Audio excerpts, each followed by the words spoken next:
欢迎来到新闻频道，明星们很高兴您订阅了该频道。我太难了。肖战、李现自曝过年被催婚，明星也没逃过被催婚的命运。明星亦凡人，当肖战、李现在镜头前坦言过年被长辈催婚的无奈，这抹星光下的寻常烦恼，瞬间照进了无数人的现实。这并非单纯的娱乐八卦新闻，而是一面折射中国社会情感结构的镜子。在血脉亲情织就的网中，个体选择与家族期待持续进行着一场无声的协商。催婚表面是家长里短的关切，实则是千年农耕文明在现代社会的精神遗存。在传统乡土社会中，婚姻从来不是单纯的个人事务，而是维系宗族血脉、巩固社会结构的重要环节。虽然工业化与城市化改变了生活方式，但那种成家立业方未完整的集体无意识依然在文化基因中延续。长辈的催婚，某种程度上是在履行一种文化赋予的使命，通过督促晚辈完成人生任务，来确认家族的延续性与稳定性。然而，当代青年面临的生存境遇已发生深刻变化，城市化进程带来了个体主义的觉醒，市场经济强化了个人发展的优先级。对许多年轻人而言，婚姻不再是生存必需品，而是情感与生活的锦上添花。他们希望在事业稳定、心理成熟、遇到合适伴侣时再步入婚姻。这种选择背后是对婚姻质量的高度期待。当两套价值体系在年夜饭桌上相遇，代际间的温情碰撞便难以避免。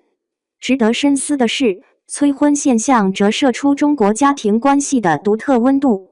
在西方个体主义文化中，子女成年后与原生家庭的情感连结相对松散，父母较少介入子女的婚恋决策。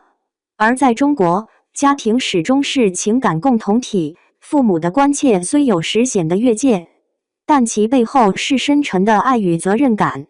这种纠缠式的亲情，既带来压力，也提供着无可替代的情感支持。面对催婚，逃避或对抗往往适得其反。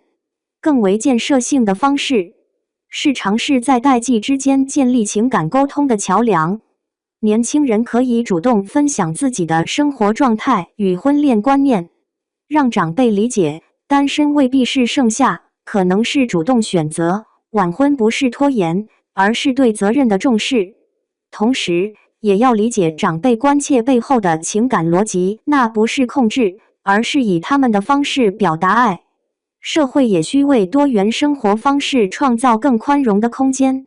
随着经济发展和文明进步，社会应当逐渐接纳这样的观念，人生的价值可以通过多种方式实现。婚姻只是选项之一，而非必选项。